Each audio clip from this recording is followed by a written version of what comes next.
4-0, battering, 3 goals, Erik Ten Hag, bish bash bosh. Manchester United look like they're in the final unless they absolutely go ahead and do a Brentford at home in the second leg, which, mate, I will be fuming, but let's be honest, that is not happening. We're in the final, we're going to Wembley, baby. Boom! There's also reports coming out that United is set to make another January signing by Simon Jones, which I will get into. But before I even get into the news, before I talk about how good Lisandro Martinez is, how good Marcus Rashford is, Casemiro the tank, Palestri's little cameo, wow, looking brilliant, I want to get into something that Ten Hag said before the game. Ten Hag said winning trophies is mental. To get that, to know how to win that. Winning games is one, but winning trophies is another thing. And in those decisive moments, you know what to do. It's a thin line, and I think we're going to grow a lot mentally. And I want to just get into that. If we win the Carabao Cup, Newcastle are going to be really hard in the final. Please, Southampton, do something. Really difficult game. We might not win. But I think, you know, we're the favourites to win. This trophy's in our hands. If we don't win, it's really disappointing. But to win that first trophy under Erik Ten Hag, it's going to be a massive mental boost for Manchester United. The mentality it will give us. Liverpool, Real Madrid. Liverpool have won trophies, but Real Madrid have won Champions League after Champions League after Champions League. That final, Liverpool went into it the favourites. Liverpool were probably the better team. Liverpool went into it more on the front foot. But Real Madrid, they know how to win Champions Leagues. They know how to win trophies. Man City in the Carabao Cup, they know how to win trophies. And I feel like, you know, once you've won one trophy, it's a massive, like, kind of psychological boost. And the Carabao Cup, if we win that, maybe if we get into the Europa League final, we won't bottle it. We bottled it to you know, what the yellow team, what are they called? What are they called? Real Sociedad. Yeah, like, this is, no, that's just not right. I've completely forgot the name of the team that beat us in the Europa League final. No, whatever. But, like, winning a trophy is massive, like, mentally. And I think that will just give us a big mental boost. And I think when you've got Varane, Casemiro, people that won trophies, it's brilliant. But when United haven't won a trophy in 6 years, you know, we bottled Europa League final, we bottled Europa League semi-final because we don't have that many winning mentality. A lot of players in this squad have never won a trophy or don't know what it's like to win. And you understand that Man United shouldn't be the Spurs standard of let's get top 4 and celebrate. I remember Ronaldo came in and said United should be winning a trophy every season and top 3. Third place is a bad season in the old days at United. You know, we shouldn't be celebrating top 4. We need trophies. We need to win things. And that's what United's about, and he's spot on. Going into the game, I'm going to give man of the match to Lisandro Martinez. I thought it was fantastic. He had 119 touches, which was the most of everyone. 95 passes completed, 92% pass accuracy, 5 tackles won, 4 clearances, 3 long balls completed, 3 out of 4 aerial duels won, 2 interceptions, 1 block, didn't concede a goal, clean sheet, was absolute beast. Lisandro Martinez is world class. I do not care. I thought Lindelof was a bit iffy at times, but actually I don't think Lindelof was as bad as I thought, now thinking about it. But Lisandro Martinez had a lot to do today. Brandon Johnson's caused some problems, and I remember early in the second half, or maybe really late in the first half, Lisandro Martinez made that block, like, boom, like, this guy's got like a head injury. He's going in with his head like low down, getting his head on the ball. This guy reminds me of Vidic, Lisandro Martinez. Like, he wants to be everywhere. He wants to do everything. I love how Lisandro Martinez isn't afraid to get stuck in.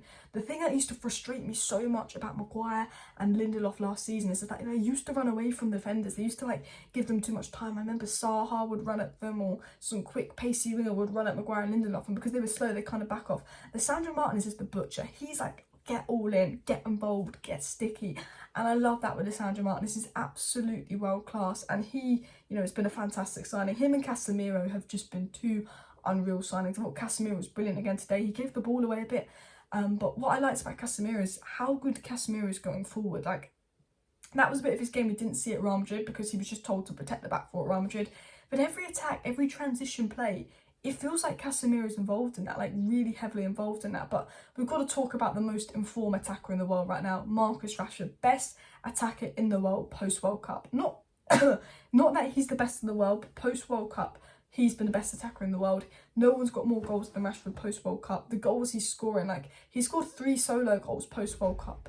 Like, the way Marcus Rashford got the ball and just ran. He got the ball before the halfway line. He just ran, dribbled a few players and put it in the goal. Like I said, like, he made that look so easy. He made that look effortless. Like, that's the confidence he's on. That's the form he's on. That's the fire he's on. To get the football before the halfway line, dribble the football halfway up the pitch, run through 3 players and put it in the goal, bosh.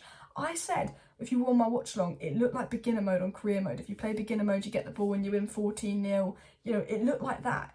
I was like, he's just done that. I was like, wow. Like, and the thing is, he made it look so easy. Like, the Nottingham Forest players were ghosts. And the confidence Rashford has, he scored a banging goal versus Arsenal to get the ball, dribble, bosh.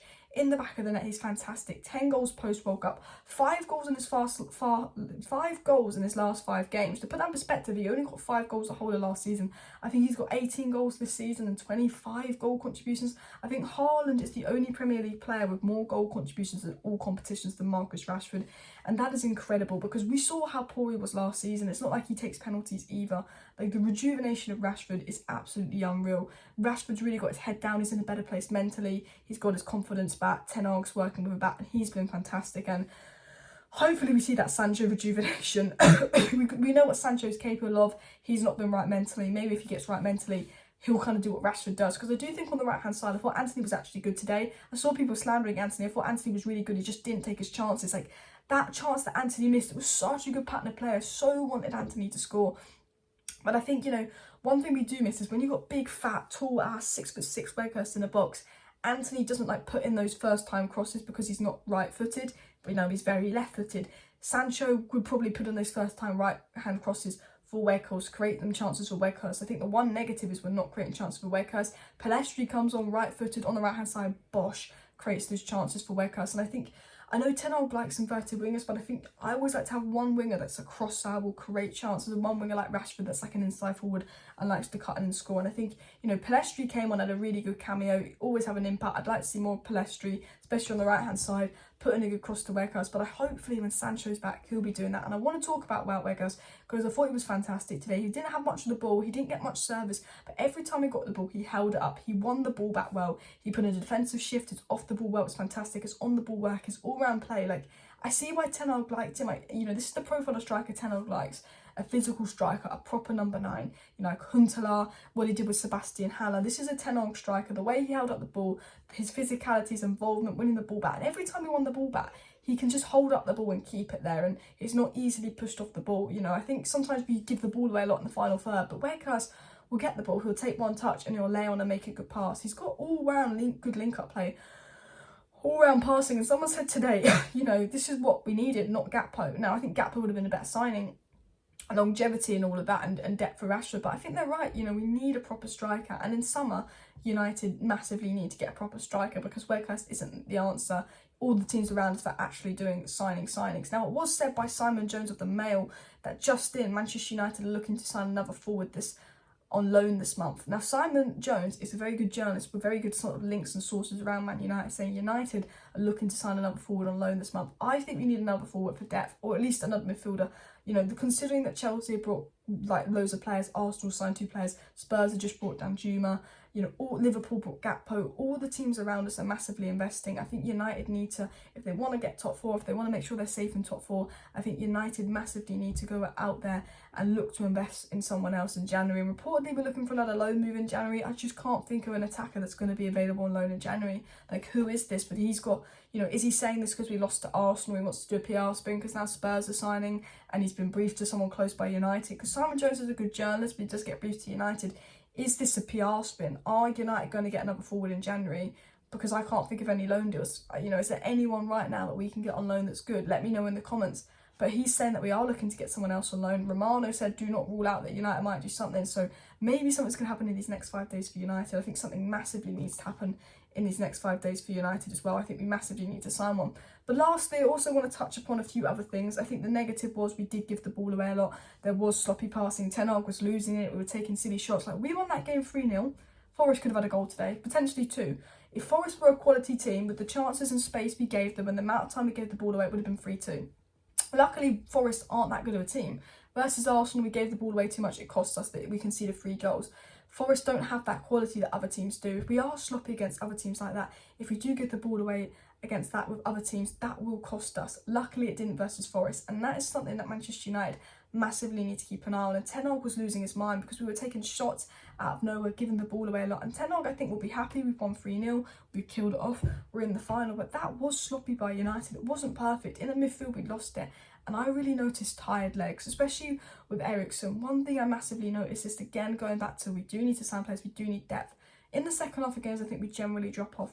But these players are playing a game every 3 days, and we have to play a game every 3 days. And the lack of depth is really showing. I think, you know, we came booming post-World Cup, but I think we are slowly declining a bit on the ball. Just giving the ball away a bit more because I think we just massively lack that depth.